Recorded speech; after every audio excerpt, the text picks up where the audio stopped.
¿O no? ¿Qué más? Vámonos con la columna La jornada y proceso, pecado de sumisión. En su más reciente número, en el 2433 del 18 de junio del 2023, el semanario Proceso anunció que a partir del 1 de julio próximo su edición impresa solo verá la luz una vez al mes. ¿La razón? Sí, una quiebra largamente anunciada, catalizada por la conversión tecnológica, es decir, que el auge de las plataformas digitales, que provocó la muerte de no pocos medios impresos en el mundo entero, también llevó a la quiebra al semanario emblema en México durante las últimas décadas del siglo pasado. Lo cierto, sin embargo, es que más allá del cambio tecnológico y que sus directivos se quejan del daño financiero por el plagio y la gratuidad del fenómeno digital, el semanario, otrora ejemplo de la prensa independiente y crítica, también sucumbió a causa de una vulgar venganza ordenada desde el poder presidencial. Sí, Proceso fue víctima de la respuesta vengativa de un demencial y delirante López Obrador, quien a partir del 2022 ordenó cancelar todo pago publicitario oficial una vez que el semanario intentó retomar su carácter crítico frente al gobierno federal. Es decir, con AMLO se reeditó el viejo apotegma de otro López, del autoritario López Portillo, quien acuñó el histórico "no te pago para que me pegues", al que hoy debe seguir o se debe agregar una segunda parte no menos dictatorial: "solo te pago si me defiendes y me elogias a diario", mensaje enviado desde Palacio en el 2023 mexicano a todos los medios nacionales.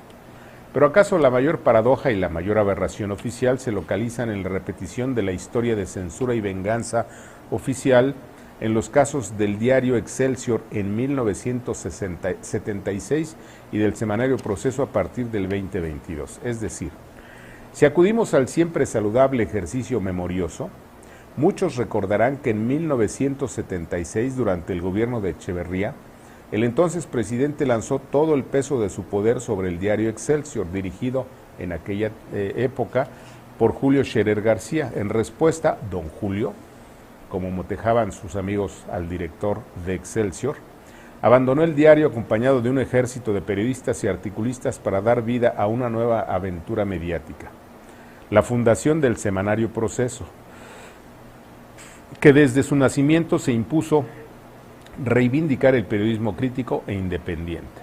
Sin embargo, Proceso pronto abandonó el periodismo y la imparcialidad y se convirtió en un medio militante, en instrumento ideológico de propaganda a favor de una rancia izquierda mexicana que no fue más que un feo remedo del viejo PRI. Y ese remedo arropó a un priista de ultraderecha como López Obrador, al extremo de que el semanario Proceso fue por décadas el principal foro de expresión del llamado López Obradorismo. Y la mejor prueba es que muchos de sus periodistas, entre comillas, directivos e intelectuales orgánicos, hoy son los más rabiosos defensores de esa tara política que destruye la democracia mexicana.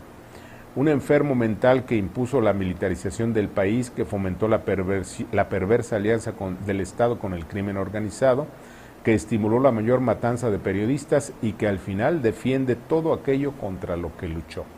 Hoy Morena y AMLO son el peor PRI de la historia.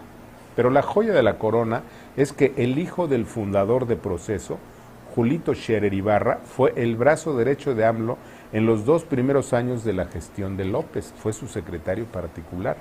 Y gracias a eso, Proceso recibió una tajada publicitaria de más de 70 millones de pesos entre 2019 y 2021, dinero que en su gran mayoría nunca apareció en los documentos oficiales.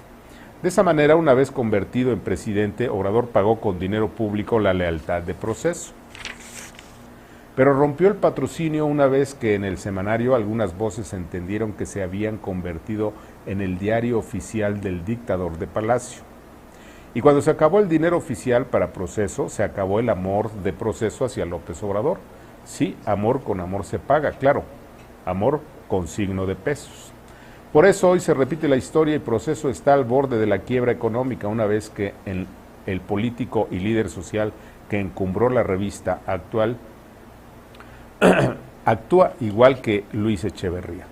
Pero la historia es la misma en el diario La Jornada. Sí, La jornada también nació como resultado de la represión oficial contra los medios.